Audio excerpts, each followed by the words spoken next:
What's going on, you guys? Welcome back to the Neighborhood Podcast. I'm one of the hosts of the podcast, Kevin Valentin. And I'm the other host of the podcast. My name is Kyle Dabro. Kevin, I got to quote DJ Envy from the Breakfast Club here. We got a special guest in the building today. Oh, yes, we do. Ladies and gentlemen, this is my younger brother, Ethan. Welcome to the podcast, baby bro. Glad to be here. Yes, sir. So it's a pleasure to have you here, bro. So I'm glad that you could join us today. Yeah, happy with all the strides this podcast is making. Excited to see the future. Appreciate that. Appreciate you. I know you guys are pretty excited about what we saw from week 3 in the NFL. We got a lot of games to go over. You guys ready to dive into these topics? Oh, yeah. Yeah. All right, so just to kind of get things started, we're going to go over the Dolphins and the Bills, probably one of the biggest upsets of the weekend. The Dolphins moved to 3-0 on the season after a competitive game between Miami and Buffalo. The Dolphins come up on top by a score of 21-19. It was quite a game, came right down to the end, but the Dolphins moved to 3-0 on the season. We'll talk about that first. After that, we'll talk about a really defensive battle between the Packers and the Bucks. The Packers come out on top by the score of 14-12. They moved to 2-1 on the season, so that'll be a fun game to go over. After that, we'll talk about probably one of the bigger upsets of week 3. The Colts at home beat the Chiefs, and I know Kev's got a lot to say about that one in particular, but that was one of the bigger upsets for the week, so that'll be an interesting one. After that, we'll kick it to Philly and Washington. Philly essentially beat the brakes off of Washington in this one. It wasn't really a competitive match, but the Eagles have been on a hot streak the last couple of weeks, and that'll definitely be an interesting topic of conversation when we get there. The last NFL game that we'll go over will be the Jags and the Chargers. This game was just a blowout. The Jags, kind of similar to what I said with the Philly-Washington game, the Jags just beat the brakes off of the Chargers at home, by the way. So the Jags went on the road, beat the Chargers at home in SoFi, 38-10, and probably one of the more shocking results from week 2. That was in week 3, excuse me. And that was in the later game slate at the 425 slot. But overall, it was quite a day from Jacksonville. And that will cover all the NFL topics. After that, we'll wrap up the episode with a huge milestone that took place within the MLB this past weekend, I should say. Albert Pujols, playing against the Los Angeles Dodgers, his former team, hit 2 home runs in back-to-back at-bats, hitting number 699 and number 700 for the amount of home runs that he's hit in his career. Albert Pujols has been on an absolute tear the second half of the season, and really he caps off essentially what is a remarkable second half of his season by getting 700 home runs. He is one of only 4 players now to hit over 7 home runs, including Hank Aaron, Barry Bonds, and Babe Ruth. That is quite a list to be a part of, and now Albert finds himself within that group, and that'll be probably a pretty fun topic of discussion to round out the episode. So let's not waste any more time. Let's dive into the Bills and the Dolphins game, and this was quite a game. From beginning to end, this was what I think Kevin and I wanted when we were making our analysis last week. Granted, we were wrong when it came to our analysis. We both picked the Bills to win this game, but the Dolphins provided a huge shock. Once again, really, the Dolphins have been quite the team with the shocking results the last couple of weeks, and they do it here once again, beating the Bills by a score of 21-19. Really was sort of a defensive battle in the second half of the game. Both teams were trading touchdowns in the first half. Score ended up being 14-14 at halftime. But Tua and the offense for the Dolphins were able to get a touchdown in the fourth quarter. The Bills had opportunities to put points on the board. They were only able to get 3 points in the fourth quarter. And they also were able to get a safety. I should say that the field goal came in the third quarter and the safety came in the fourth quarter. But by and large, this was a fantastic game looking back at it. And the Dolphins find themselves still undefeated going into week 4 with this result. So, Max, to kick this one to you, what are your takeaways with the Dolphins coming up with a huge, shocking result by beating the Bills 21-19? I'm glad because I'm a Miami fan, so obviously I'm happy that we won.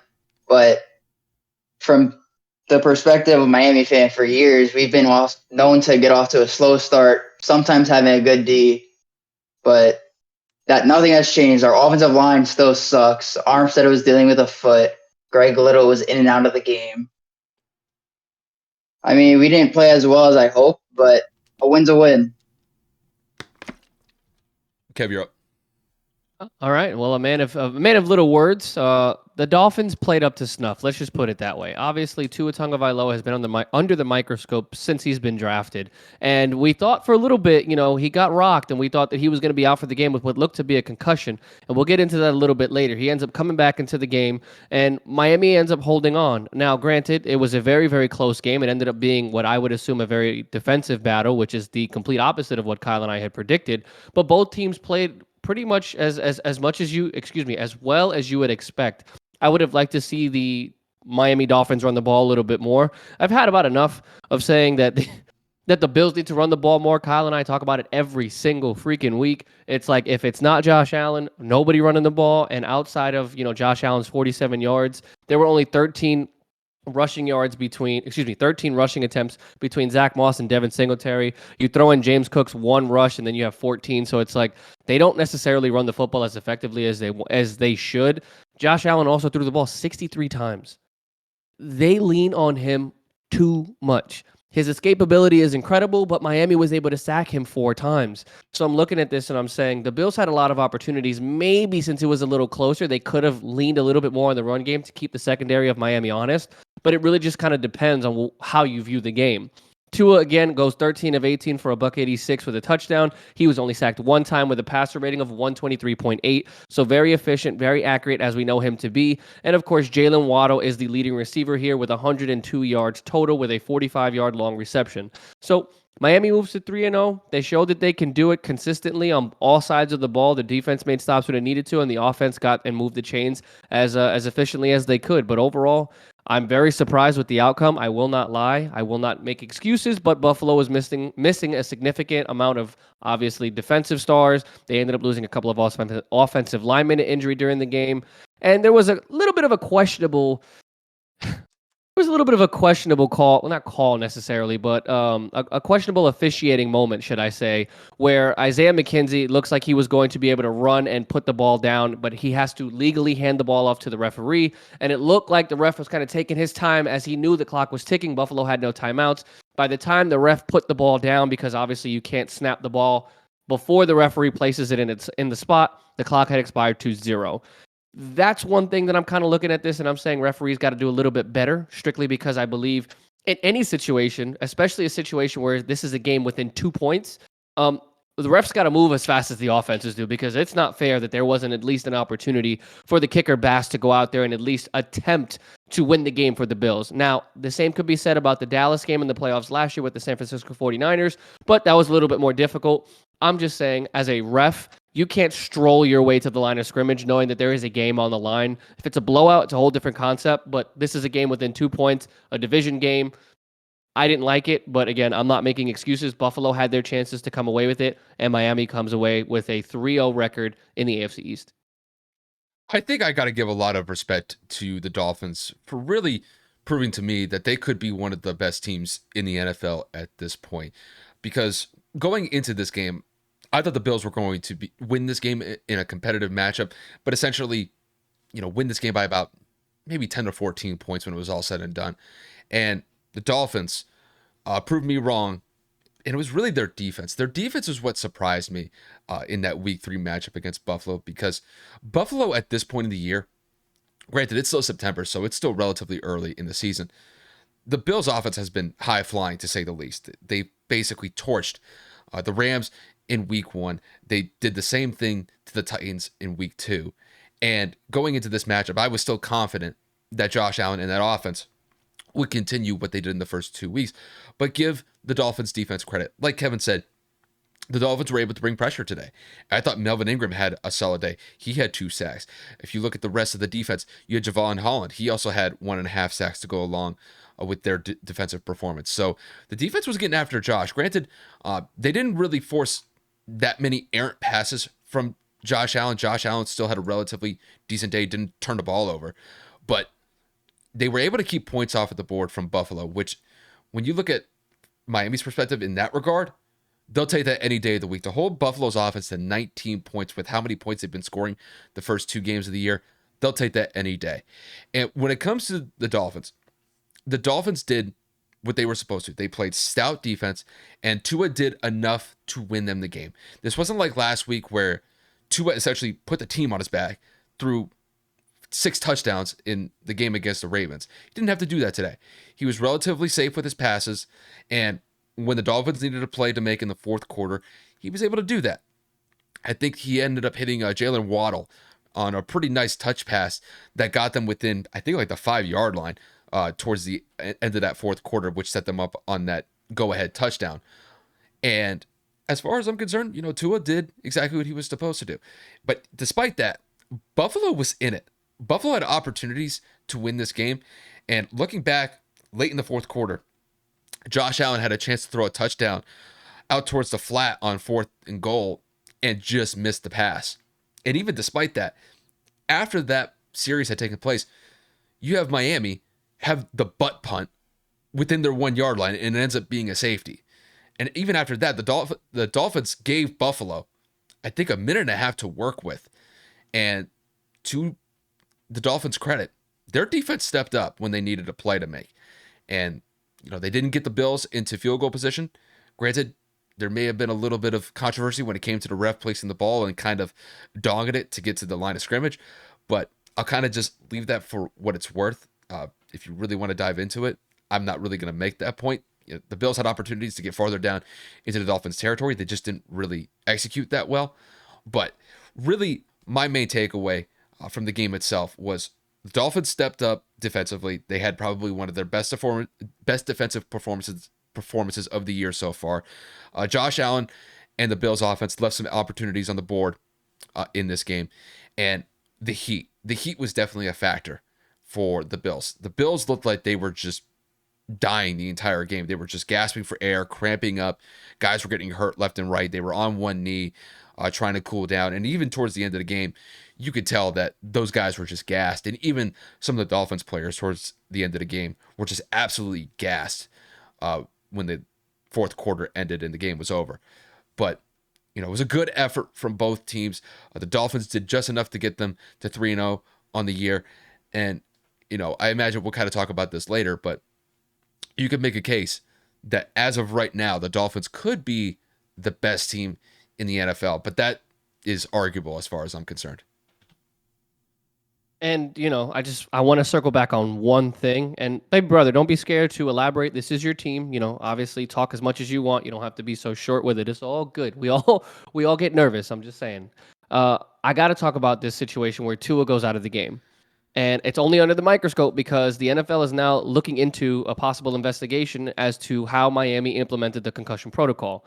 Now, Max, you saw the entire game. I'm asking you straight up. What do you think went on in that locker room when Tua went out, potentially for what could have been the rest of the game, and he ended up coming back? What were your thoughts? Initially, the hit looked terrible. Like, the hit wasn't that bad, but looking at Tua's reaction, him getting up not as fast, and then him saying, "I'm fine," and then you see him stumble, like, really bad. It looked awful. But then you hear some people say that it was a back thing, like his back locked up, which is believable to an extent. But we didn't handle the concussion fully because I do believe there's more into it that we know of. But Emmanuel Ochoa, a former NFL player, said it perfectly, where he suffered a concussion mid-game when he used to play, and then he came back and finished the game. But then afterwards, he could barely find his house, he said. And that's because the concussion protocol is a joke in the league. And that's because he said they only asked him 2 questions. What day is it? Which is obviously Sunday. And then who is the president? So that's a joke of the protocol. That needs to be fixed. Kyle, I'm only sending it your way because it's like I already know my thoughts, dude. I agree with my brother. I think that's a wash of a protocol if that's truly what it is now. Well, to me, the way that I see it, when it came to their explanation that Tua's back was locking up, I find that very hard to believe because it seemed like he was basically out on his feet. I mean, his offensive lineman had to kind of pick him up as he was like stumbling back towards the line of scrimmage, or even really kind of back to the huddle after that hit. Who actually hit him? Was it Matt Milano that hit him? Yeah, it was Milano that pushed him. Yeah, so it just seemed like to me he looked like he was dazed to say the least. And as far as I'm concerned, look, mean, I played high school football, back in the day, and I can remember one play in particular where I had a concussion. And the best way that I could describe it is, actually, you know what? Let me just dive into exactly what happened so you guys get a better understanding where I'm coming from. I remember I'm coming out of my 3-point stance after the ball is snapped. I'm playing on defense, and my helmet goes up against the center's shoulder pad plate, basically like right here. Everything goes black. And it wasn't like a hard hit. It was just the way that my helmet went into his chest. Everything went black for like a second. And then, I kind of it's not like I got knocked out or anything like that. But for a second, everything went black. And then the play kept going and I followed it a little bit, but I was definitely dazed from it. And then after that, because I was still in the game, I still stayed in. It wasn't to a point where I needed to get off the field and basically get looked at. Everything was running at like 3/4 speed for me. Everything was a little bit slowed down compared to the pace of the game before that point. And I had a little bit of a headache after the game. So I ended up staying up pretty late that night just because, if you have a concussion, usually the best thing you could do is try to stay up as long as you can. Typically, you don't want to go to sleep really quickly after you sustain a concussion. It's just kind of usually what comes with the territory with it. But, when it comes to what happened with Tua, it looked like he had a concussion to me. So, when it comes to the concussion protocol itself, I think they're basically of the mindset of if he can't speak, like if he can't talk in an intelligent fashion, then at that point you take him out of the game. But, I'll say this. They felt confident enough to put him back in the game, but at what level? At what level was that protocol exercised? Because we pretty much everybody here could pretty much agree that it looked like he was out on his feet. So, maybe you could look at the way that Miami handled that concussion protocol and they were a little bit slick with it. Mm-hmm. But I will say this, when it comes to being a player themselves, they want to be out there on the field. And granted, if it comes at the expense of, putting, their health on the line, despite whatever it is, if it's a concussion, they'll play through it. That just kind of comes with the territory. But yeah, I think some questions could definitely be raised about how Miami's medical staff handled that concussion protocol, because it seemed relatively quick as far as I'm concerned to put him back on the field. But to his credit, he played well enough for them to win. So I don't know what's going to happen, for the next couple of days or so, if he's going to get, tested with the concussion protocol or whatnot. But overall, I think there's definitely some questions with how Miami handled that. There's definitely that. Yeah, definitely a little suspect, but neither here nor there. We're not going to go out there and put any conspiracy theories out into the world. So we're just going to kind of take this and move it along to the next topic. We had another big game, obviously, the Rodgers versus Brady showdown for the 5th time. And it ends in a relatively not boring game, but a definite defensive showdown, which is what Kyle and I had predicted, because both defenses are obviously a lot better than the offenses at this point in the season. So, Green Bay goes out and they win a close one, 14-12. It's as close as you can get. Personally, I don't remember a game ever ending with 12 being the outcome, but here we are. So, Kyle, I'm going to send this one over your way because, obviously Tom Brady is your boy. Why do you think the Bucs struggled so hard? And, what do you think about Green Bay coming out on top with this close victory? Well, when it comes to the Bucs, you could definitely tell that injuries, Mike Evans' suspension definitely played against them in this game against the Packers. Only putting up 12 points is clearly an indication of that. But some other things I got to bring up here is the Bucs offensive line is extremely weak. And, the receivers that they had at their disposal against Green Bay on Sunday, they were weak. Russell Gage, Rashad Perriman. I will say that Cameron Brate had a solid day. But outside of that, it was a relatively weak performance from the rest of the receivers and the rest of the targets that Tom could go to. Personally, watching the game, I thought Tom Brady played fine. Even at 45 years old, people will go out there and say, well, the Bucs only scored 12 points. That's indicative of like Tom Brady's decline. I don't see that. This was just a consequence of not having the requisite pieces to be able to execute at a high level for the offense. And when you tie in the offensive line issues, you get the result that you have against the Packers. So when it comes to their offense was definitely hindered by the injuries, by the offensive line issues, by Mike Evans' suspension. But outside of that, I thought the Bucs on the defensive side were phenomenal in that game. You hold Aaron Rodgers and that Packers offense to 14 points. Granted, they got off to a slow start, giving up 14 points in the first half, but in the second half, they effectively shut out the Packers and Aaron Rodgers. That offense could not move against Tampa's defense, so Tampa definitely came to play. But, looking at Green Bay here, their defense was stout. There's no other way to put it. They were able to get effective pressure against Tom. Granted, they weren't able to sack him consistently throughout the game, but they were able to get a couple sacks here and there, and they were able to force the Buccaneers into long third down distances, basically like what I would consider 3rd and 10 and higher. It's basically setting the Bucs up for a punt if the Bucs were able to convert. And that was essentially the play of the game today. That was essentially the style, just because it seemed like it was a battle for field position, just because both offenses, especially in the second half, just couldn't move their way forward. I mean, granted, the Bucs were able to get a touchdown at the end of the fourth quarter, and they had a chance to tie the game at 14 apiece, but they weren't able to cash in on that 2-point conversion. And then Green Bay secured the onside kick after, and at that point it was a wrap. But I mean, looking at this game as a whole, it pretty much kind of played out the way that Kevin and I had expected. I really didn't have any confidence for either team to go out there and win this game, just because the Bucs had injury issues. The Packers still have chemistry issues on the offensive side of the ball, and that played itself out today for both teams. And I look at it like this way. We're still early in the season. It's only week 3. Both teams are still learning their own personnel. They're still learning how to group their personnel packages properly. So what you saw in week 3 between the Packers and the Bucs, this is not the best version of those individual teams yet. I still think that the Packers can be a better team. I still think that the Buccaneers can be a better team than what both teams currently are right now. I think when both of these teams are at full strength, I think that these teams are still definitely NFC competitive teams. And I think that, if the Bucs play their cards right, they could potentially be a Super Bowl contending team. And I think Green Bay could work themselves into that position.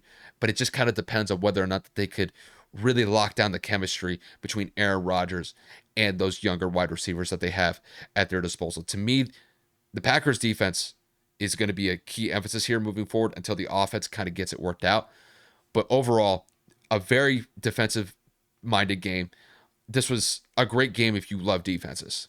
But when it comes to offense, there was not much of it. Points came in at a premium, and the Packers were able to do enough to get by Tampa in this one, and it was really predicated on their defense. Green Bay's defense played outstanding, and they deserve a lot of credit for that. So that's just kind of how I see this game in totality. Max, what do you think about the game? I mean, it was a total, as Kyle said earlier, it was just defensively an amazing game. Green Bay played some great defense the entire game. However, the only thing that I could take away negatively for the Bucs is their offense just this whole entire season does not seem like the same offense we've come to know. Like, they're missing a step. Leonard Fournette doesn't look the same. The receiving core, even when they're out there, with the exception of Godwin, because we really haven't seen him, it doesn't seem the same. They don't have the same push on the offensive line. They lost pieces. I believe they lost Ryan Jensen this offseason. They're just not the same. Tom Brady's, you can see he doesn't have the same arm strength. He's not the same quarterback as he used to be. He's still really good. He's just not the same. I would say he's not a top 5 quarterback anymore. But overall, Tampa Bay played pretty bad to a subpar Green Bay team when they have their own offensive issues. That's a bold take, baby brother. Definitely a bold take for you to say Tom Brady's not a top 5 quarterback. I mean, obviously the offense isn't moving. I agree with you completely the way that it once did. But I mean, when you look at it from the topical aspect, it's like I've been saying with the Colts.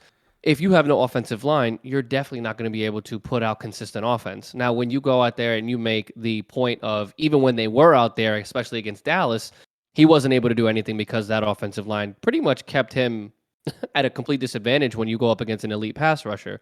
Now, I will go out there and say I knew it was going to be a tight game from start to finish because of the lack of offensive consistency from both teams. And I mean, I got to give a big shout out to Vita Vea. Man, that hit he laid on Aaron Jones for that fumble at the goal line. Bro, a 350-pound man dropping off into coverage. Kudos to Todd Bowles for having the faith that he would be able to cover and get to the goal line within that allotted time frame. He laid the pipe. And I'm not saying that inappropriately. He laid the wood, whatever phrase you want to use. Imagine getting hit by a tow truck at full speed, because that's probably what Aaron Jones felt like. Oh, my God. But overall, again, with it being a tight game, with it being the way that it was, I'm not really going to look too far into this and say that Tampa's bad, Green Bay's bad.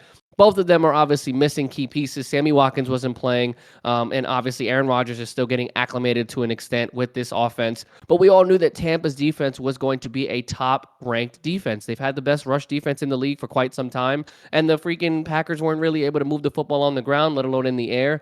Aaron did his thing, no turnovers, but at the end of the day, it came down to a tight window, and you know what I'm saying? It is what it is. Both quarterbacks are obviously going to go down in history as two Hall of Fame elite quarterbacks. It's just a matter of who's going to be able to come out on top of, who this season is going to be able to come out on top within the two of them, because obviously it's looking like the NFC North is going to be a whole lot more competitive than people had originally anticipated, except for me and Kyle. But nobody saw the Bears being 2-1 at the same time. So that's a whole nother narrative that we're going to cover at another date, because we can go on and on with that. But overall, I'm looking at the NFC South and I'm saying it may not be a complete rollover. Each team has played competitive football every single week. Now, the Saints fell this week to the Panthers, but the Panthers have been giving teams a headache in terms of not being an easy mow-over team week in and week out. And we all know that the Falcons have been one of the most competitive teams in football in terms of every single game they've been in.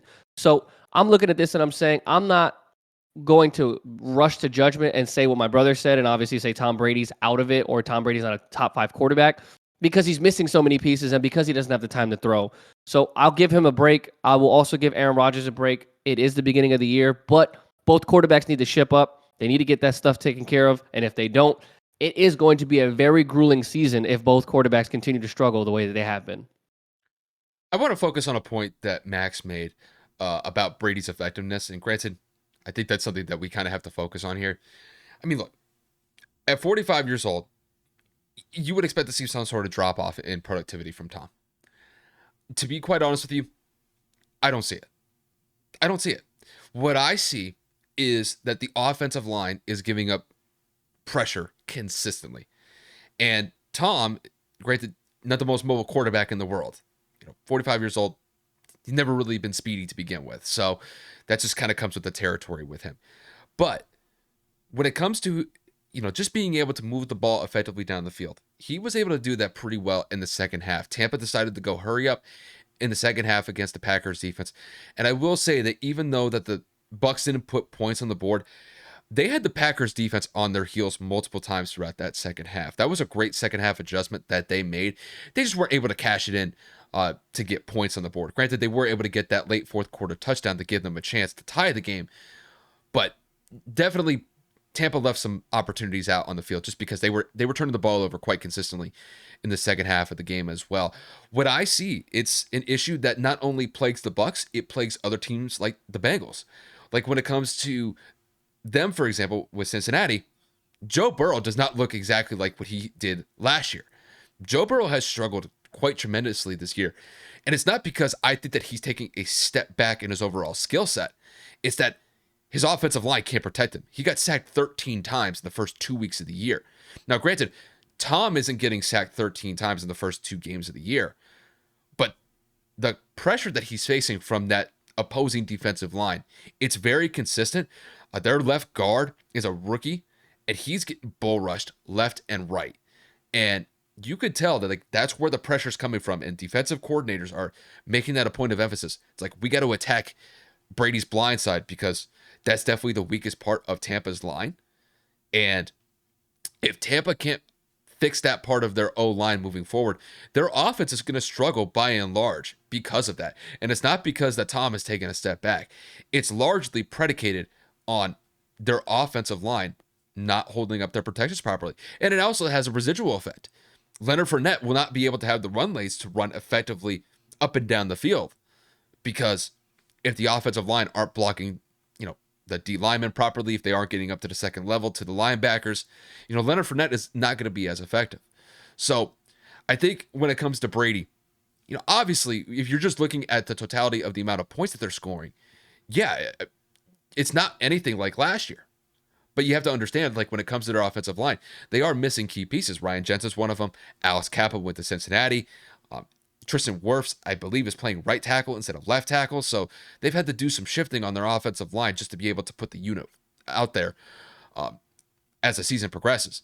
But when it comes to Tom being the quarterback that he is, I still believe that he's a top 5 quarterback. I had him listed as the number 1 quarterback going into this year, just based off the fact that he threw 43 touchdowns, threw over 5,000 yards, and he's going up against guys that are essentially in the primes of their careers and outproducing them, not just a little bit, but significantly.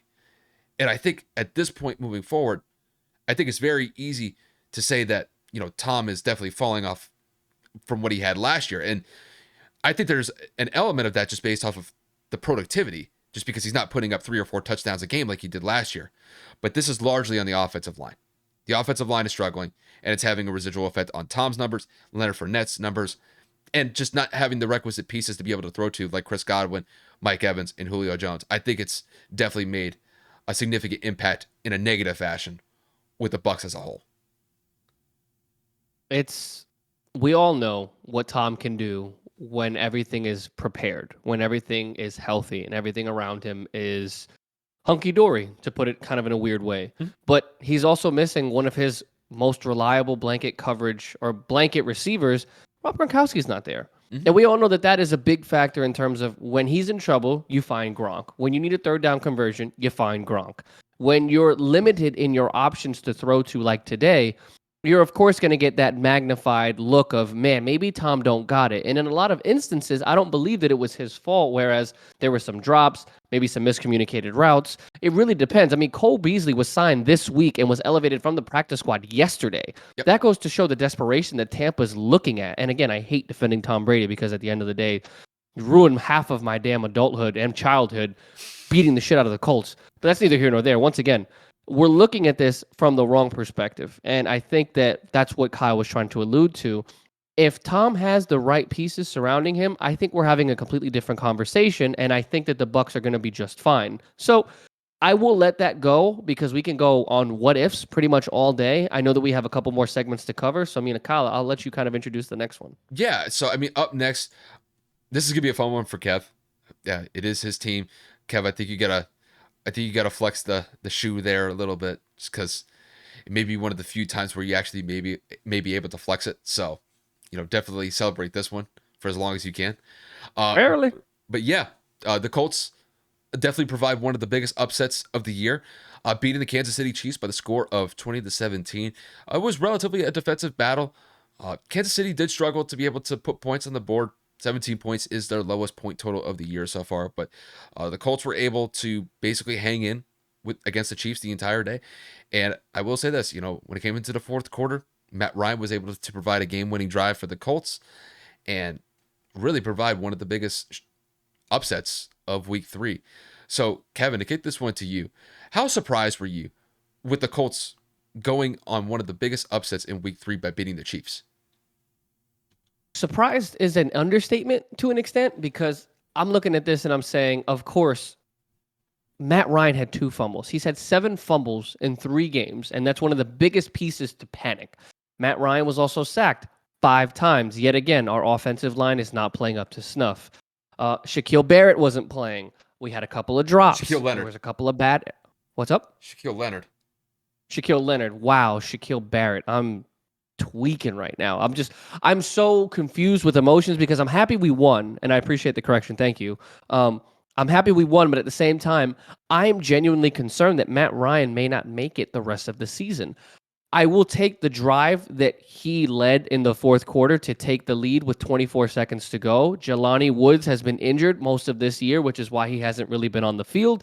And he had 2 touchdowns. I mean, when you draft a tight end at 6'7", 270, 260, I would hope that he is going to be out there and doing what he needs to do, in the end zone, blocking and whatever else have you. But we accomplished something that I and a lot of other Colt fans didn't think was possible. And we beat probably one of the best teams in the NFL.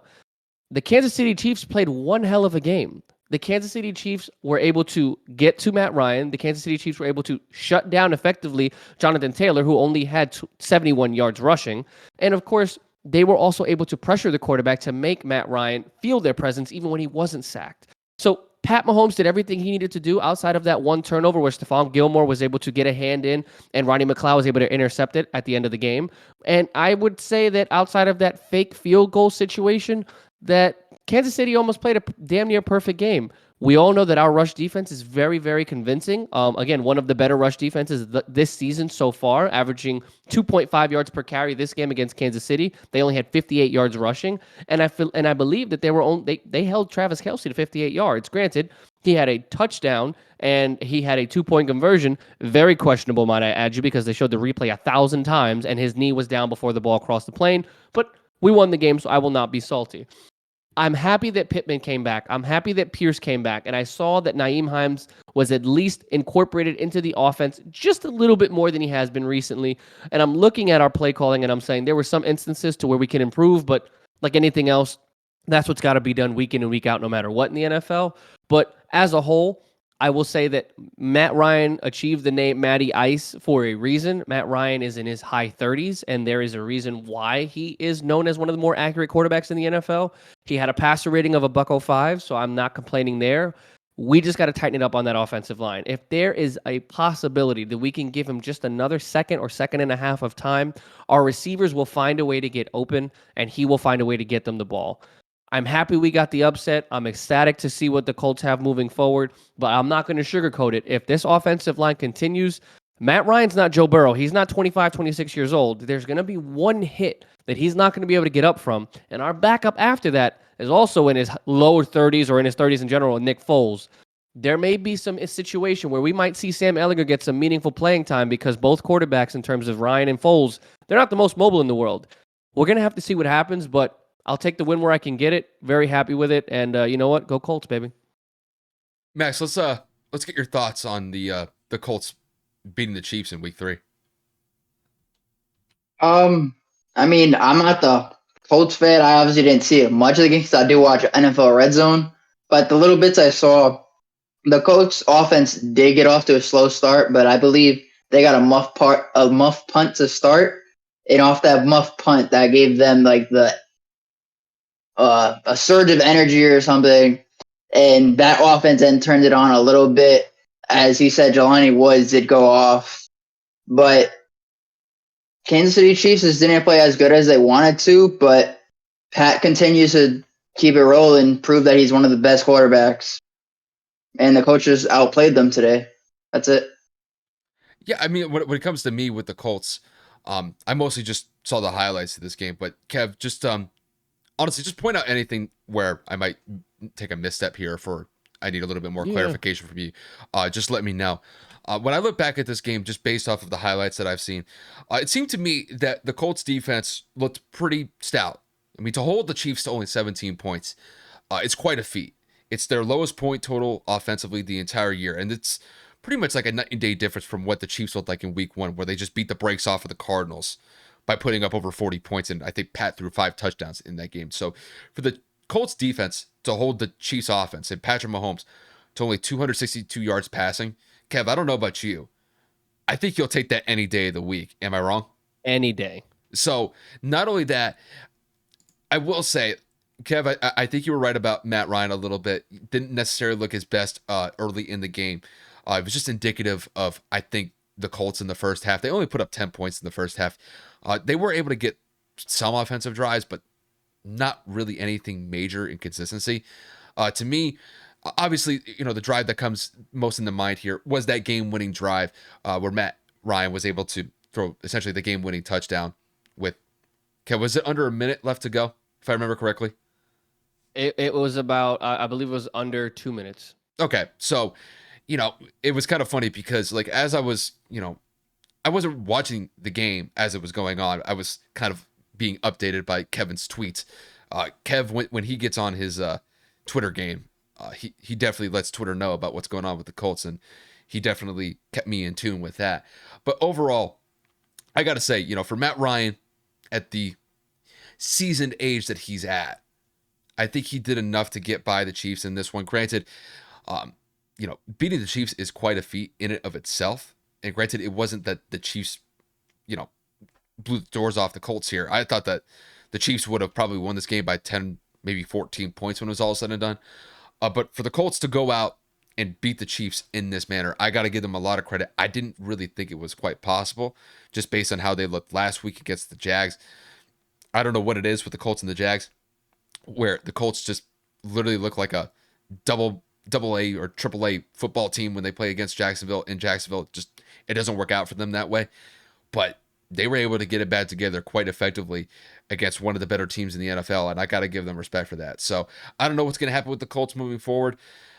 When you look at the rest of the AFC South, it looks like the Jags are the number one team in that division right now. But after that, it's kind of a toss-up, and the Colts could make things a little bit interesting if they can build some things off of this win, especially defensively, because their defense played quite tremendously in that game against Patrick Mahomes and that Chiefs offense. And if that's one thing that I can point to, it's a good one, because they definitely need their defense to step up, just with the lack of receivers that the Colts have at their disposal on the offensive side of the ball. So good win for the Colts, and they get to a 1-1-1 record. So they got ones across the board. So that's just kind of how I see it.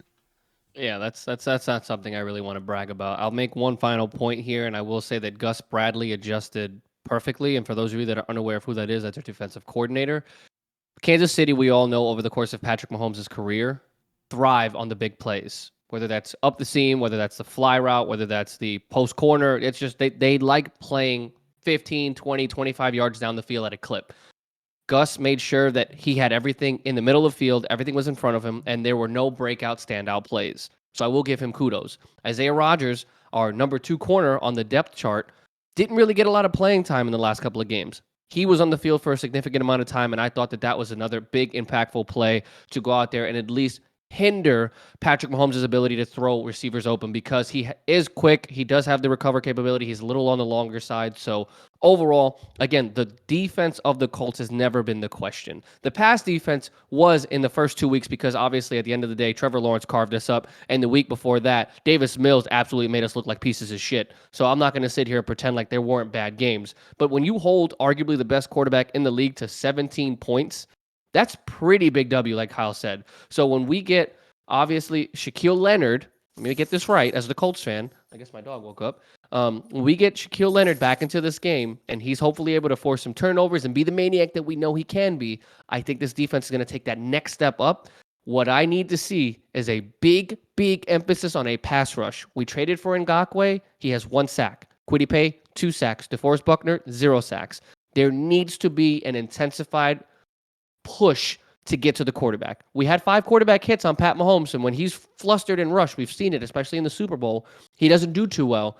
But we need to see a lot more of what we saw today, and that's got to continue throughout the rest of the season, because if not, the combination of no sacks and obviously our offensive line being the equivalent of poop, we're not going to do very good, and Jacksonville may very well run away with this damn division.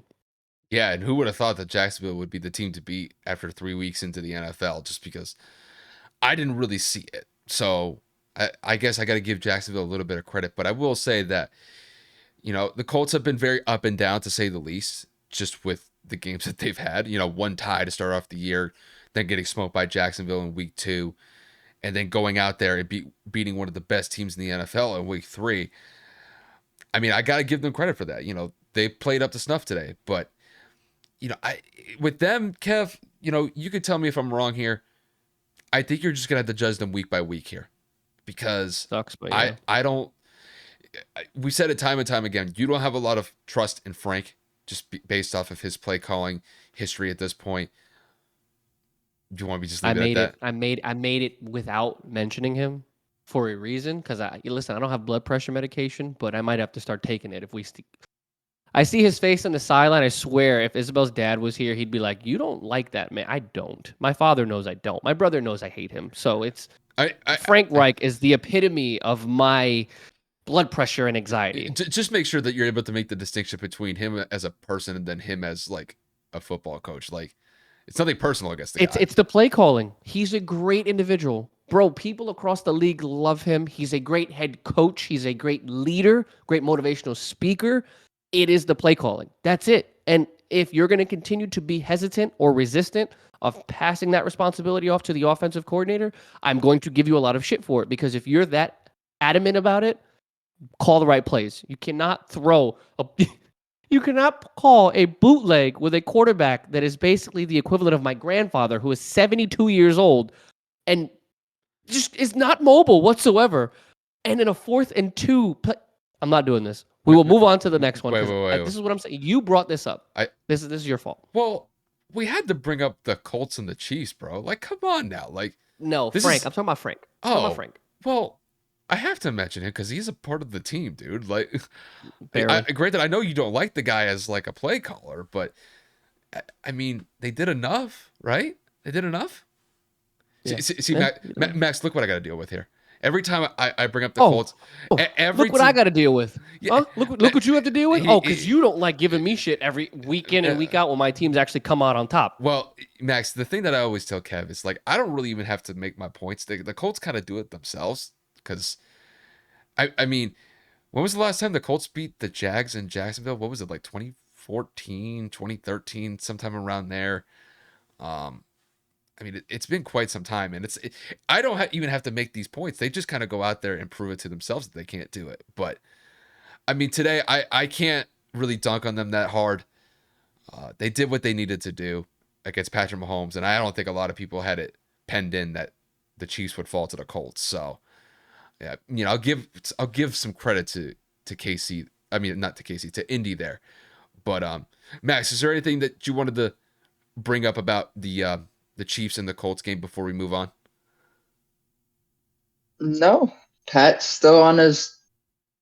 I don't know. No, it's pretty much a good game. The Colts offense did what they needed to do. That's it. Fair enough.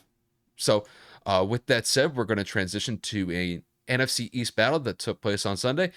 And it was quite a game from the Philadelphia Eagles playing against the Washington Commanders. The Eagles had a pretty convincing win against Washington by the score of 24-8. This was the first time that Carson Wentz returned to play his former team in the Eagles. And safe to say, he did not have his best performance against his former team. By only putting up 8 points as a unit, it was kind of sad to say the least. I think one of their scoring possessions was actually a safety that took place in the second half. So you could definitely say that the Commanders did not necessarily have the best offensive performance in this game. But one of the main takeaways, and this is something that I think Kevin's going to probably dive into, is Jalen Hurts. Jalen Hurts has been phenomenal the first couple of weeks. He follows it up once again in week 3 by throwing for 340 yards, throws 3 touchdowns.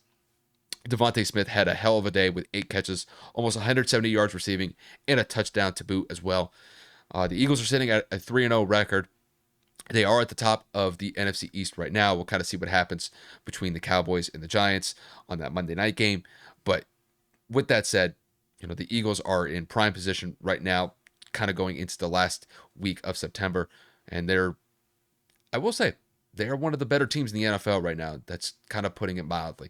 So, Kevin, to kick this one to you, how impressed were you by the Eagles' performance in Washington in week 3? I'm going to make a bold-ass prediction, and I don't even care. The Eagles are the best team in the NFL. And I know my brother's going to look at me sideways. I know he's going to say that's crazy because the Dolphins are 3-2 and yada, yada, yada. The Eagles let up 35 points to the Dolphins in week 1. To the Lions in week 1. Since then, they have legitimately shut down, effectively, Justin Jefferson and Kirk Cousins. They shut down the emergence of what Carson Wentz and everybody else was saying. Oh, Carson Wentz wasn't the problem in Indianapolis, blah, blah, blah, blah, blah. When Carson played an elite defense, he was basically not even close to effective, and it was a lot of garbage time yards, garbage time points. 211 yards. Basically, all of it came in the fourth quarter because that was the only time they scored 8 points. He was sacked 9 times. They had 2 fumbles. They had 2 strip sacks, and one of them they lost. The Philadelphia Eagles played all facets of the game perfectly. Special teams went great. Offense went great. Defense was locked down. Now, obviously, the Washington Commanders, I will give them credit. The second half, they did not allow any points, but they weren't able to capitalize on the offensive side. And why is that? That is because the Philadelphia Eagles single-handedly embarrassed the living shit out of Carson Wentz. I do not want to hear another person tell me that Carson Wentz Is that guy, Carson Wentz is better than Matt Ryan, blah, blah, blah. At least Matt Ryan was able to have positive passing yards in the first half of the game. At one point, Washington had negative 16 yards in terms of passing yards because Carson was sacked so many times. I don't want to hear it. Philadelphia plays every single down as hard as they possibly can. And I'm not saying that Miami does not, but I'm going to trust Jalen Hurts more than Tua Tagovailoa for the sheer fact, one, Tua's got to stay healthy. Two, Jalen Hurts is mobile. He's able to escape a lot of pressures. He's able to escape and use his legs to gain yards as well as throw the ball down the field and extend the play. And at the end of the day, I think that the combination of James Bradbury, Darius Slay, and that secondary, along with that front four, is the best defense in the league. I understand that they had a bad first game. A lot of teams had a bad first game. But when you capitalize in all phases, including Jalen Hurts taking a massive leap from what he was last year to this season, it's not close. 2 back-to-back 300-yard passing games were not something that anybody would have anticipated, especially in Philadelphia, because they were the quick ones to say if he has a struggling season, he's got to go. Because we all know that those fans are harsh. Philly did what they needed to do, offensively, defensively, and on special teams. Nick Sirianni looks like a genius. Gannon looks like a genius on the defensive side, and this is only going to get better. I will say today that they weren't able to run the ball effectively because they only had 72 yards on the ground with 2.4 yards per carry. But when you have Jalen Hurts at the helm, making beautiful passes, throwing receivers open, and making plays with his legs, there's not much you can argue. Philly is that team. Right now, they are the best team in the NFL, and I'm not getting off that plateau. Max, do you think that Kev's right to say that the Eagles are the best team in the NFL right now? 100%. I would not disagree. I am a Miami fan, but I do love Jalen Hurts. That team is great.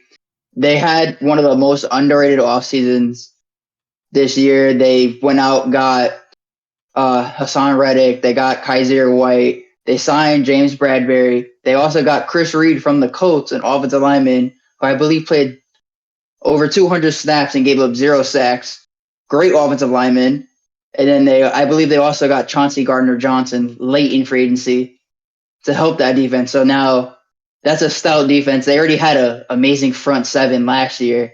Now you add Hassan Reddick and Kaiser White to that. That's even better. Plus you have Slay on the outside. Now you add James Bradbury. That's even better. And the Eagles were, before the season started, they were my pick to win the NFC North, the NFC East. And I still believe that. I wouldn't mind having them as the number 1 ranked team in the NFL right now. Yeah, and then how do I forget? Their biggest addition was adding AJ Brown. AJ Brown was huge, and then you have Nakobe Dean falling to them in the draft, which was another huge deal for them. And then you have Jordan Davis, Jordan Davis is huge. So that team is easily one of the best football teams, if not the best football team for weeks to come. Kev, is it safe to say that if you look back at this game against the Commanders with the Eagles' performance, that they essentially won this game in the second quarter? 100%. They pulled away. They were able to score and score and score and move the ball downfield. And it wasn't dump plays. These were big chunk yards plays. Devontae Smith was able to sincerely get open what seemed to be at will.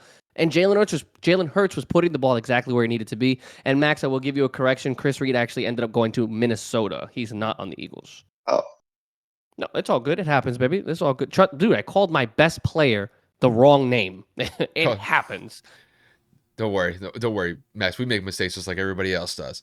But when it comes to the Eagles, I understand the hype around Philly right now. I don't know if I would go as far to say they're the best team, but you could definitely make a case that they're the number 1 team. I don't think it's as definite though. I still believe that the Bills are a better team than the Eagles, even though that the Bills lost to the Dolphins in Week 3.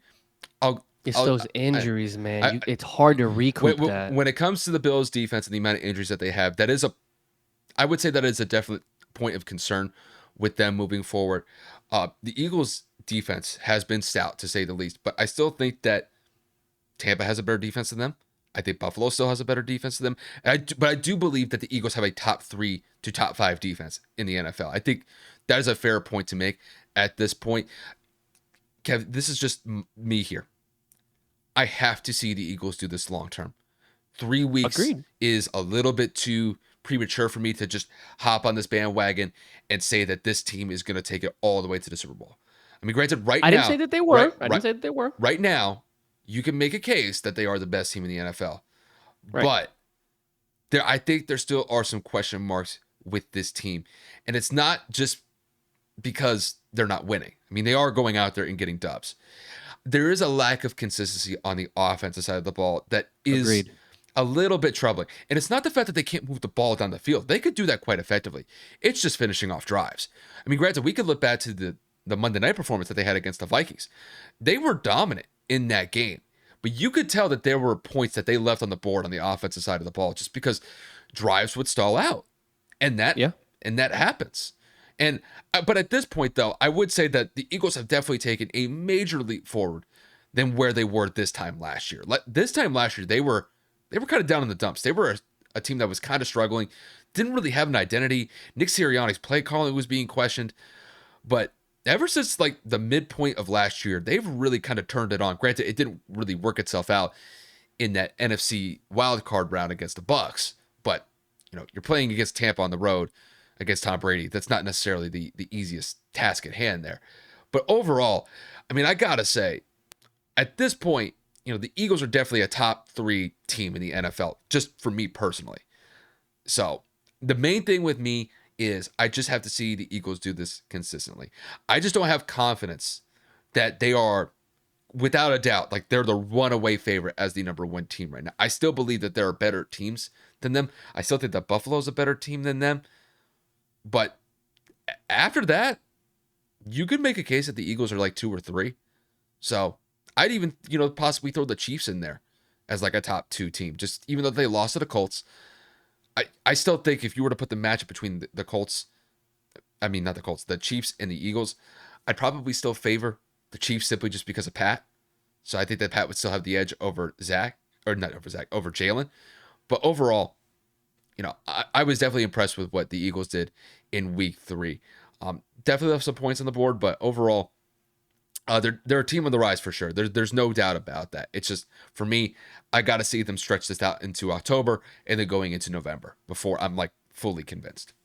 100%. Not one time did I say, I just want to let everybody know, I wasn't saying they're going to win the Super Bowl. I said that they're the best team right now at the end of week 3 or the closing of week 3 because we still have the game going on now. It's Sunday night and tomorrow's game on Monday. I'm just saying from an overall standpoint, everybody's talking about Buffalo, Kansas City, who both lost, and we all know that. Both of those games were close. Yep. You lost to a team in terms of Kansas City with an older quarterback, battered and bruised offensive line, and inability to run the football because your defense was stout. That leaves me in question. The week before that, you seem to have a hard time with LA. LA is 1-2 right now. The Eagles, since having that struggle in week 1 against Detroit, they have been a team on a mission. They're a completely different team. They have essentially locked down one of the best receivers in the game in Justin Jefferson. They made Kirk Cousins look like a bum, basically. And then you go out and the hottest quarterback in the league, Carson Wentz, is coming back. When you go and you play shitty teams the first 2 weeks and you carve them up, suddenly I forgot that makes you the best quarterback in football.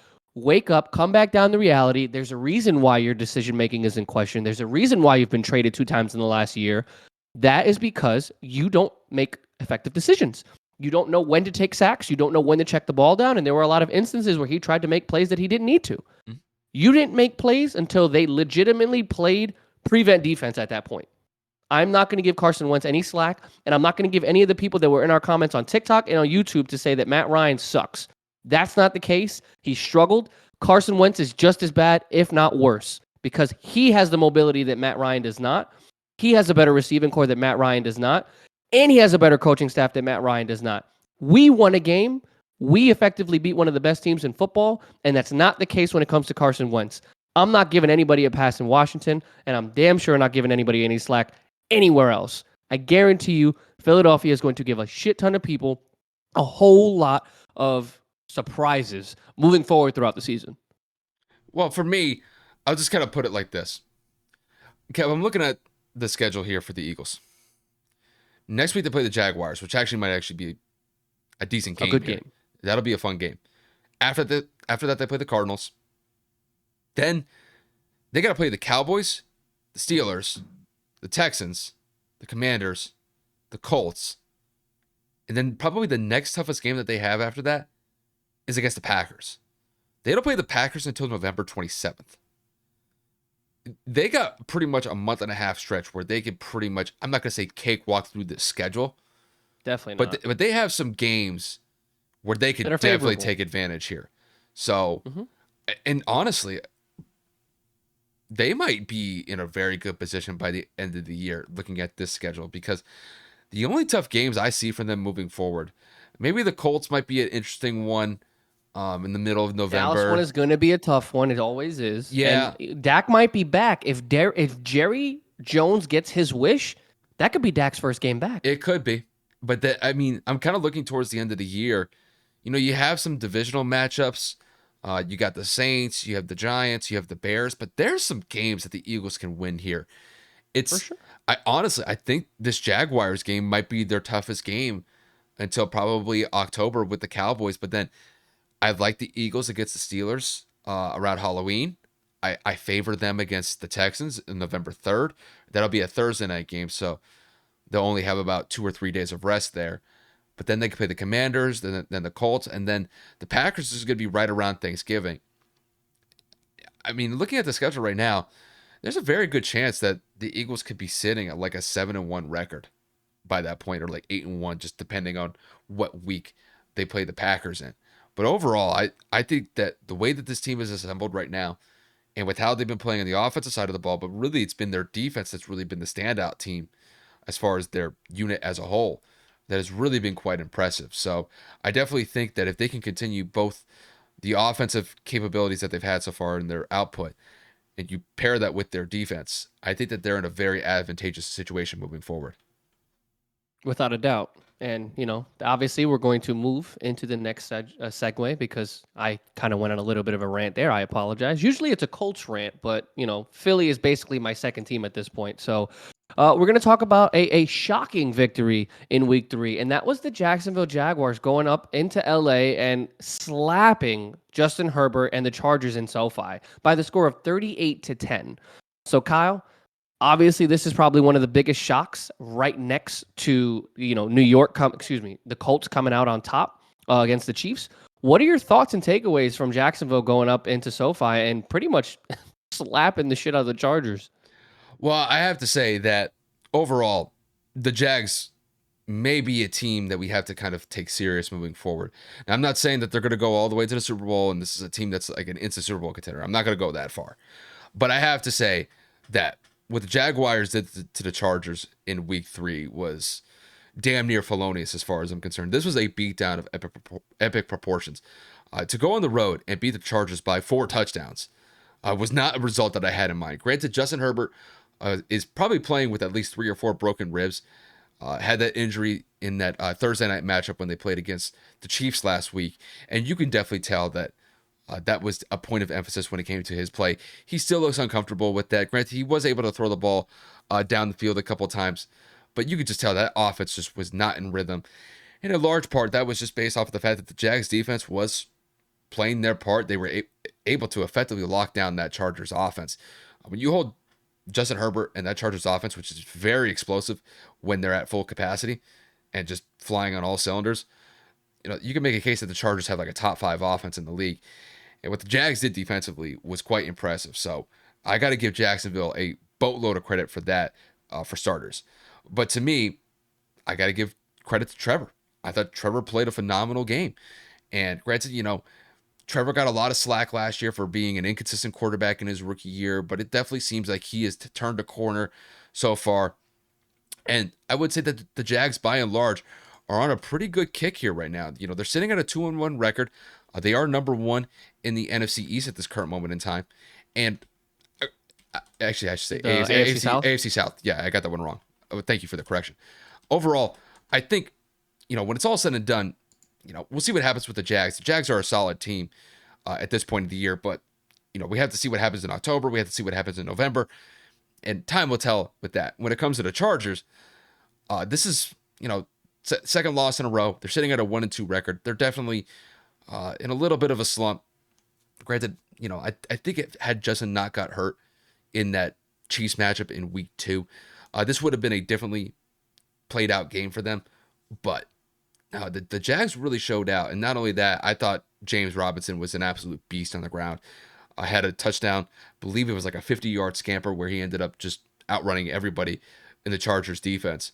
And not only that, I thought Zay Jones, Christian Kirk, and Marvin Jones all had productive days on the Jags offense. So to me, when it comes to the Jaguars, it just depends on whether or not that they can maintain this consistency moving forward. And in recent memory, that's been a checkered point to say the least, just because the Jags have been one of the more mediocre teams the last couple of years. But I have to say, with this performance alone, they definitely turned some heads. They definitely turned mine. And we'll see if they can improve on this and even, use this as momentum going into essentially the last week of September, going into October.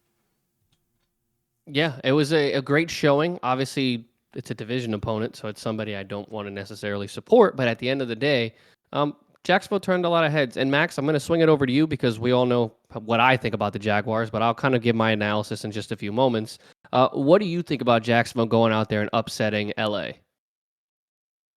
I will say briefly that Jacksonville's been showing for the season that they're a potential for a wild card team this year, but we have to see obviously more from them. Consistency is huge. And on the Chargers side of the ball, the Chargers are a bit of a letdown this year. We thought that with the addition of J.C. Jackson and Khalil Mack that this team would take another step. And especially with the departure of Tyreek Hill, their division getting better, we thought Justin Herbert would take the next step too. But as Kyle mentioned, the injury to Herbert last week may cause some concern, and especially with them losing their star left tackle and Rashawn Slater earlier in this game, that was also a big thing. But for Jacksonville, they are showing they do have the potential to be a wild card team in this league, but we still have to see a lot more for them. This is starting to be the Trevor Lawrence we expected to see, but it's still too early in the season to tell. I couldn't agree more, honestly. And I'm going to make a big shout out here. James Robinson is one of the most effective running backs that Jacksonville has seen pretty much since Maurice Jones-Drew. And he is recovering, obviously, or recovered from an Achilles injury last season. People were doubting him and saying it's Travis Etienne's time. It's Etienne's, job to lose.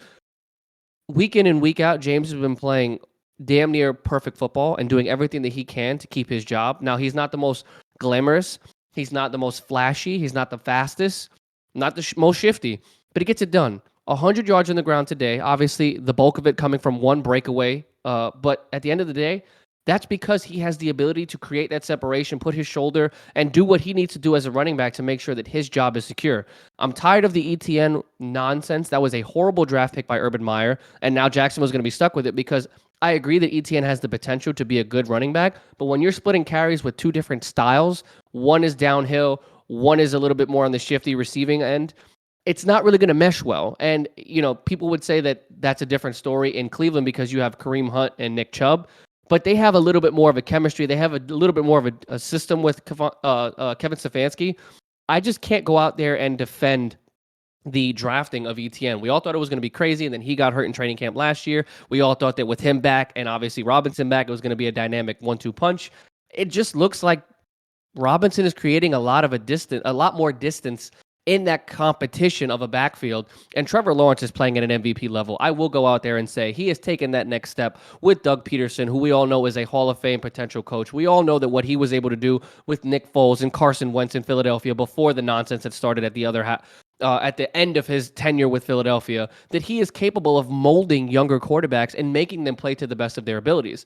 So I'm going to go out there and say Trevor Lawrence, I agree with my brother, is going to lead Jacksonville at least to a potential wild card spot, maybe even a division title if Indianapolis doesn't get their act together and Tennessee continues to be inconsistent. We all know what Houston's going to be, but that's neither here nor there. You have to give them credit. They're playing at such an efficient level. They've scored over 60 points in the last 2 weeks combined. Their defense legitimately has only given up 10 points in the last 2 weeks. it is something to be noticed, something to be respected. And I think that this organization as a whole had a really bad narrative and taste in a lot of people's mouths because of what happened with Urban Meyer. Doug Peterson needs to be given a lot of credit. He's come into this system knowing everything he's had and all the things that they had going on last year. He's canceled the negativity, and he is highlighting a lot of strengths with Trevor Lawrence, which happens to be accuracy. And, of course, his ability to kind of continue to play with his slight mobility. And, of course, Trevor Lawrence overall, we all know what he was coming out of high school and in Clemson. Probably the greatest high school quarterback prospect, and obviously probably the greatest collegiate quarterback in terms of all the mechanics he has at his disposal. It's all just finally coming out and showing in the NFL that he can be one of the best quarterbacks in the league, and maybe in the future he could end up being that guy. Could be. It's just main thing with me is just consistency. But I will say, definitely looked like the better quarterback in week 3 against Justin. Credit to Justin dealing with an injury, still dealing with those cracked ribs. I think he has 4 of them, if I'm not mistaken. So obviously, I think that definitely played a factor with the Jags' defensive performance, because I think had Justin been at 100% health in this one, I think this would have been a slightly different result. I think the Chargers offense would have been a little bit more potent. But no, give the Jags a lot of credit in this one. Defensively, they were able to shut down that Chargers offense pretty effectively. And then Trevor Lawrence was pretty effective. 28 of 39, 260 yards passing, and 3 touchdowns. I mean, that's a pretty productive day as far as I'm concerned. So I'll take that. Damn right. I would take that. So he's definitely, to me, he's definitely made a turn based off of what he did last year. So if this is the type of Trevor Lawrence that we're going to see moving forward, I think the Jags will be in a good place. It's just, still a young team by and large. And but I will say, though, that is something that the Jags can hold their hat on. Because, if those guys are relatively young, those guys have a lot of room to be able to grow and develop into their roles. And I think by and large that could be really a winning formula for them in the long term. But, for right now, they're in a good spot. They're top spot in the AFC South. And we'll see whether or not that they can continue that into the future. But and I will give one more shout out to Jacksonville. Rush defense. Yeah. They respectfully, they've been able to shut down a pretty solid back-to-back week in terms of facing off against Austin Eckler and last week against Jonathan Taylor. They held the Chargers to 26 rushing yards, 2.2 yards per carry. Mm-hmm. They need to be respected because the Colts are effectively one of the best running teams in the league. And then you have Austin Eckler, who is a very effective dual threat running back in this league, not only on the fantasy aspect of things, but somebody that can run between the tackles, make somebody miss, and then, of course, go out there and catch a ball for 50, 60 yards and take that downfield to the house. Jacksonville's defense is playing very, very, very effective, and I need people to understand, as hurt as Justin was, throwing the ball 45 times because they were down 16 points so early on before, the Chargers went on and scored 7 points in the second quarter.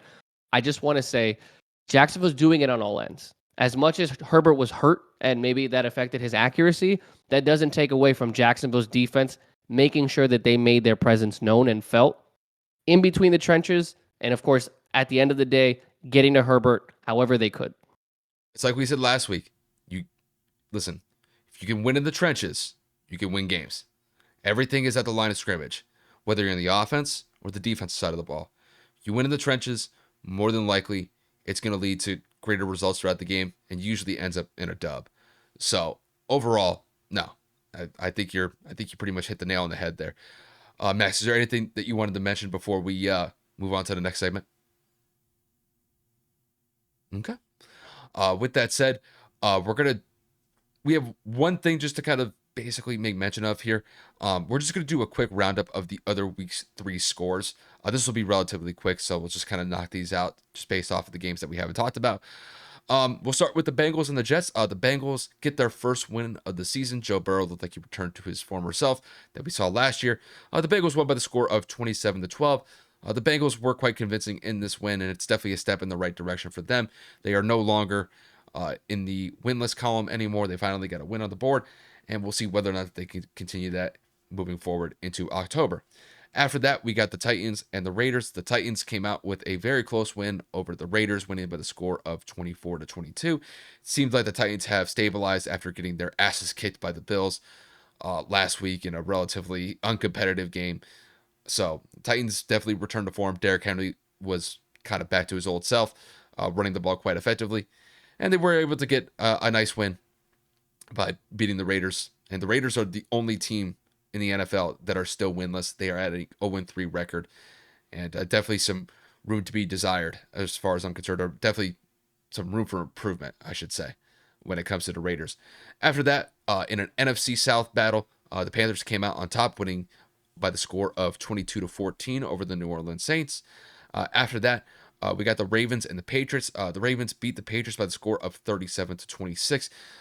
Lamar Jackson absolutely cooked in this game. It's really kind of been a consistent trend the entire year. Lamar's basically putting the Ravens on his back with the offense. The defense always also stepped up as well. They definitely learned from their mistakes against Miami in week 2 by creating a lot of turnovers against New England in that week 3 matchup. But the biggest news coming from that game was Mac Jones getting hurt at the end of the fourth quarter. It has been revealed that he has a high ankle sprain. They will determine whether or not that he's going to be out for the next 4 to 8 weeks. It could be as high as 8, could be as low as 4 to 6. So time will tell on that. But it is kind of a sigh of relief for Patriot fans just knowing that after the initial injury took place, it could have been a season-ending leg injury with what we saw with Mac's reaction. But there is a possible chance that he returns within the next month and a half or so. But like I said, time will tell on the results and the severity of that injury. After that, we kick it over to the NFC North with the Vikings beating the Lions in a very competitive matchup. The Vikings won by the score of 28-24. The Vikings stabilized after that disastrous Monday night performance that they had against the Eagles in week 2. Kirk Cousins had a solid day, was able to lead a game-winning drive for the Vikings in the fourth quarter against the Lions, and beat a pretty solid Lions team so far. The Lions have been a team that have been somewhat competitive and somewhat solid throughout this year so far. So it was a good win for the Vikings to get back in the win column. After that, we have the Bears beating the Texans by the score of 23-20. This was a game that was kind of back and forth, but the Bears end up going to 2-1 on the year. That's probably one of the more shocking results early on in the NFL season, knowing that the Bears are above 500 with a team that essentially has no offensive line. So I got to give them a lot of credit for that. After that, we'll kick it over to the NFC West, where the Rams win a close battle against the Arizona Cardinals by beating them 22-12. So they moved to 2-1 on the year. And then to basically round this out, the Falcons went on the road to beat the Seattle Seahawks by the score of 27-23. As far as the Sunday night game is concerned, you guys will know the result by the time that this releases anyway. So just for clarification, or just for, I guess, context here, at this point in time, the 49ers are beating the Broncos by the score of 7-3. It's another performance where it looks like the Broncos are not cooking. Russell is not cooking. And we'll see if the 49ers with Jimmy G can prove to be a solid force moving forward, and we'll see whether or not that Russell and the Broncos can get it together. But that pretty much rounds out the week 3 slate. Now that we've covered all the NFL topics, Kevin, we got to talk about Albert Pujols. I'll let you take the floor on this one. So over the weekend, Albert Pujols, one of baseball's greatest right-handed hitters, one of the best players to ever put on a Cardinals uniform, eclipsed the mark of 700 career home runs. I think that is a feat that not only needs to be talked about, but it needs to be appreciated and respected. He decided to come back one final time and kind of dress up as a Cardinal one final season. And within this season, he has played pretty tremendously, quite honestly. He's batting .265. He's got 21 home runs. He's got 58 RBIs. And for someone his age to be doing it at the clip that he is at 42, it's pretty impressive. And he ends up hitting back-to-back home runs in terms of back-to-back at-bats to hit 699 and 700. So, Kyle, I'm going to pose this one to you. How impressive is it that not only at this age, he's playing at such a high level, but to reach the milestone that only 3 people before him were able to achieve? Well, when you're in a class of Hank Aaron, Barry Bonds, and Babe Ruth, that's an elite class. And the way that Albert did it, I thought was extremely impressive, because when we look at milestones of this magnitude, there's a lot of pressure that comes along with it. And the fact of the matter is throughout the year, Albert, got off to a slow start at the plate. But as time went on, it seemed like Albert was getting comfortable at the batter's box. And then really the second half of the year, he's just been phenomenal. He's been on a tear, just hitting dingers left and right. And, as we got closer to him getting to 700 home runs, the question at the time was, he's got a very good shot of getting it. Is he just going to get there, or is the pressure going to be too much for him to handle? Well, that was a resounding no based off of what he did in Dodger Stadium the other night. And the fact that he did it in back-to-back at-bats, the amount of confidence that he had in those two at-bats was just striking to me. And, to do it against his former team, he did suit up with the Dodgers a couple years back, and even his former manager, when seeing his reaction when Albert hit his 700th home run, it was quite the sight, just because, for a split second, man, the Dodgers manager just got super excited for Albert knowing what he just did. And, for him to do it against his former team, granted, it was only for a small stint, I thought was a nice touch. I mean, to me, it still would have been nicer for him to do that at home in St. Louis, but still, just to put that to the side, what Albert did by getting to 700 home runs, it's an impressive feat. And I will say that it is probably one of the more impressive accomplishments that we've seen in baseball in quite some time. Just because, when it comes to baseball and the amount of analytics that have been injected into the game, players aren't necessarily playing as much anymore. Managers are a lot more selective about putting players out there on the field more consistently throughout the year. It's really kind of come with the development of baseball within the last couple of years. It's just players are not playing as many games as they used to. But the fact that Albert is still going out there at the age of 42 years old and still hitting dingers at the consistent rate that he's at, man, what a feat. And by the way, the Cardinals are probably going to the playoffs. They're going to be the team that's going to represent the NL Central this year. So it wouldn't surprise me if Albert probably gets closer to like 705, 706 before his career is wrapped up and finished. But as far as the feat is concerned, man, what an accomplishment.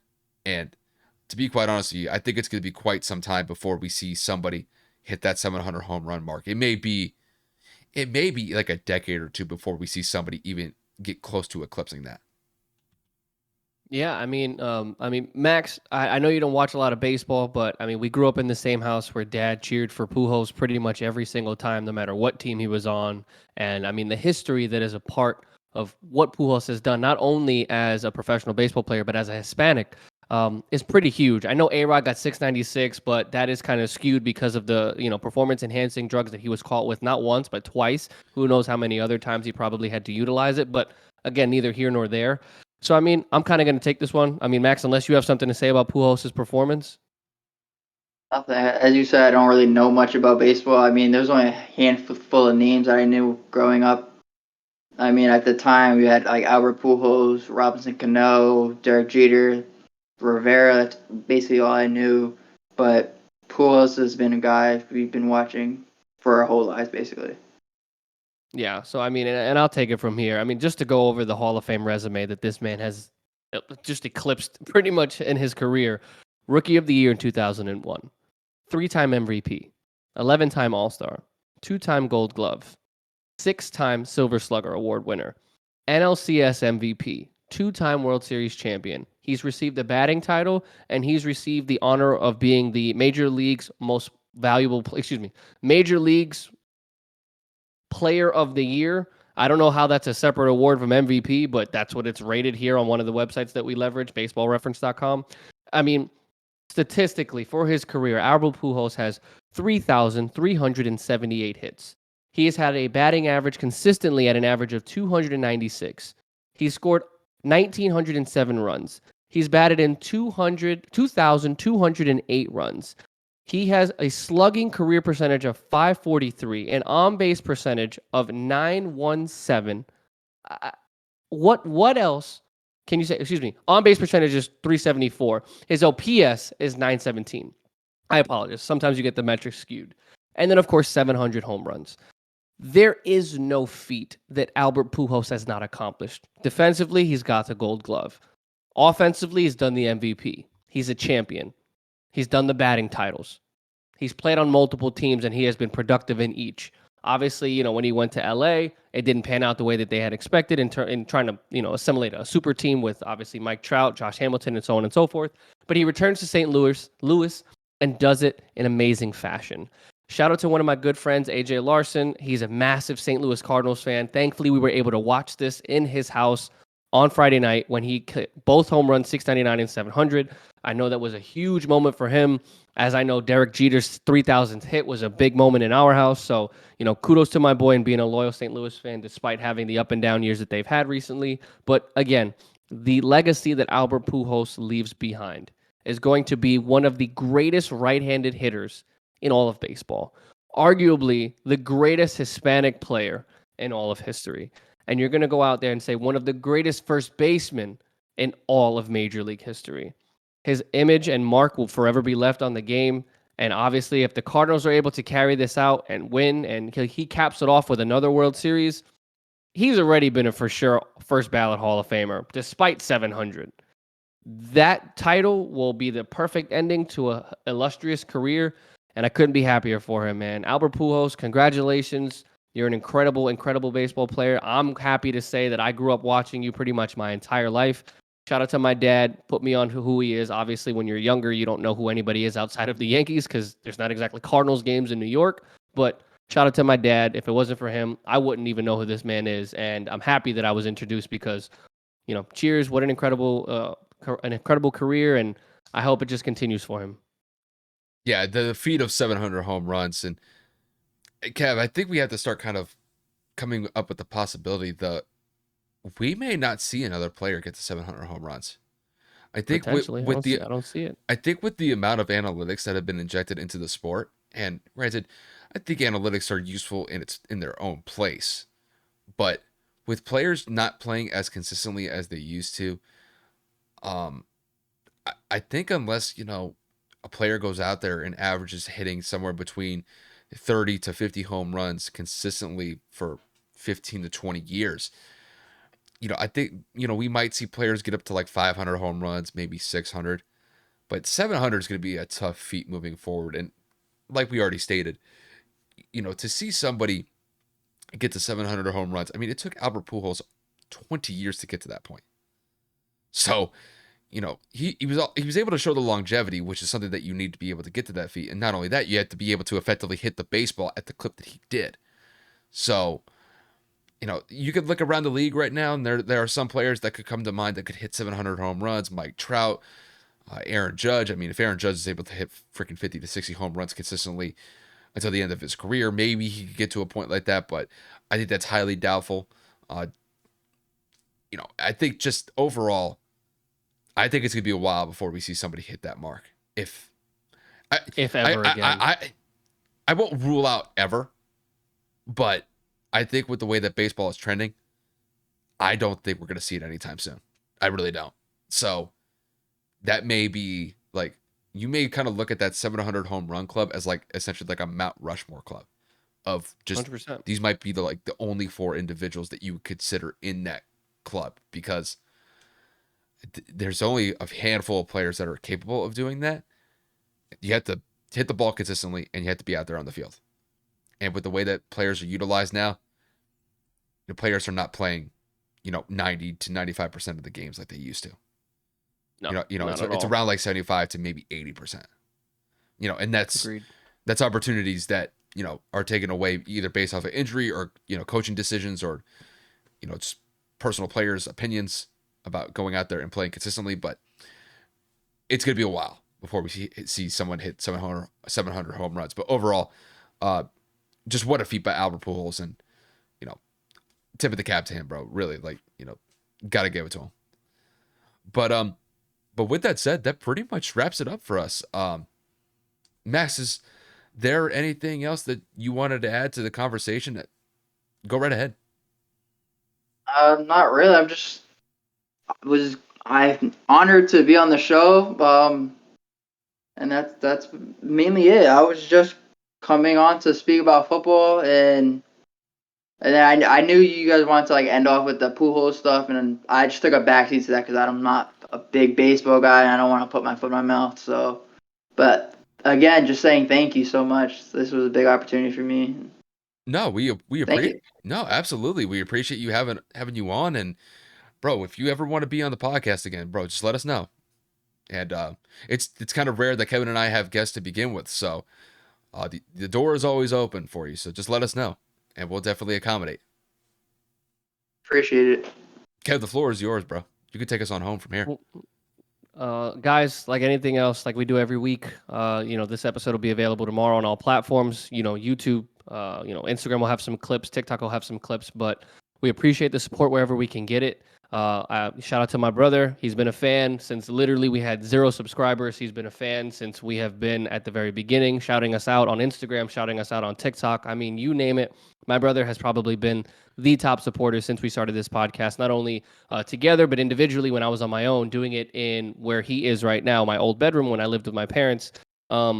It's just crazy to have it come full circle, us being as successful as we are, and him to be a part of this journey. And, not to sound like a sappy bum here, but without my brother, I feel like a lot of this wouldn't have been possible because he was the one that got me my ring light. He got me a lot of equipment. He was somebody that kept motivating me and pushing me to do better. Usually the big brother's supposed to be doing that for the younger one. But again, Max, you've been there since day one. I couldn't have done it without you. I genuinely appreciate you. And, I know you and I butt heads a lot, but if you, like Kyle said, ever want to be on it again, you let us know. It's not like you don't know anybody on the podcast, so it's not exactly a struggle to find a schedule to figure it all out. But again, we're grateful to have you on. We appreciate everything you've done for us.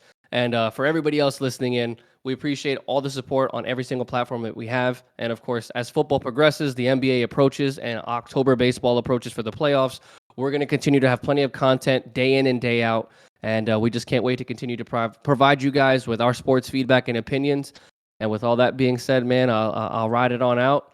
We'll see you guys again soon and appreciate everything you guys have been doing for us.